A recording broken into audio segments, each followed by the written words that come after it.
America राष्ट्रपति निर्वाचन रेस्रु बाहरी गले जो बाइडेन।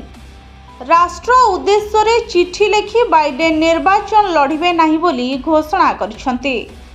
द्वितीय थर पई राष्ट्रपति निर्वाचन लड़िबे नाही बोली बाइडेन चिठी रे उल्लेख करिसंती। चिठी रे बाइडेन लिखिसंती जे अमेरिकार राष्ट्रपति भावे सेवा करिबा जीवन सबुठु सम्मानर विषय। पुणी थरे राष्ट्रपति भावे निर्वाचन लड़िबा को मोर इच्छा थिला, किंतु देश और डेमोक्रेटिक पार्टी रो हित को आखिरे रखी पुणी थरे निर्वाचन न लड़िबा को निष्पत्ति नैछि। केवल राष्ट्रपति भावे कार्यकाल पूरा करबा उपरे ध्यान केंद्रित करिवे बोली चिठी लिखिसंती जो बाइडेन। एथिसह चलित सप्ताह रे देशवासी को संबोधन करिवे बोली बाइडेन कहिसंती। बाइडेन एही घोषणा डेमोक्रेटिक पार्टी रो राष्ट्रपति रेस रे थिबा उपराष्ट्रपति कमला हारिस को पई बाट फिटिछि।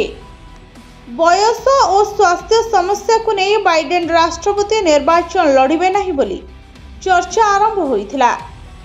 किछि दिन तळे रिपब्लिकन पार्टी रो राष्ट्रपति प्रार्थी डोनाल्ड ट्रंप को सह लाइव डिबेट बेले बाइडेन पछरे पड़ी जाइथिले। एपरिकी ट्रंप को आरोप को मध्य सठिक ढंग से काउंटर करि पारि नथिले। एहा परठारु डेमोक्रेटिक पार्टी रो गोटिए गोष्ठी बाइडेन राष्ट्रपति निर्वाचन ओहरी जिबाकू चाप पकाइथिले। दलीय चाप, व्यवसायिक और स्वास्थ्यगत समस्या जुगो बाइडेन राष्ट्रपति निर्वाचन न लड़िबाकू निष्पत्ति नैछंती। नवेम्बर 5 तारिख रे अमेरिका रे राष्ट्रपति निर्वाचन हेबाकू थिबा बेले डेमोक्रेटिक पार्टी रो राष्ट्रपति प्रार्थी किए हेबो ता उपरे रहिछि सारा विश्वर नजर। ब्यूरो रिपोर्ट भंजौता न्यूज।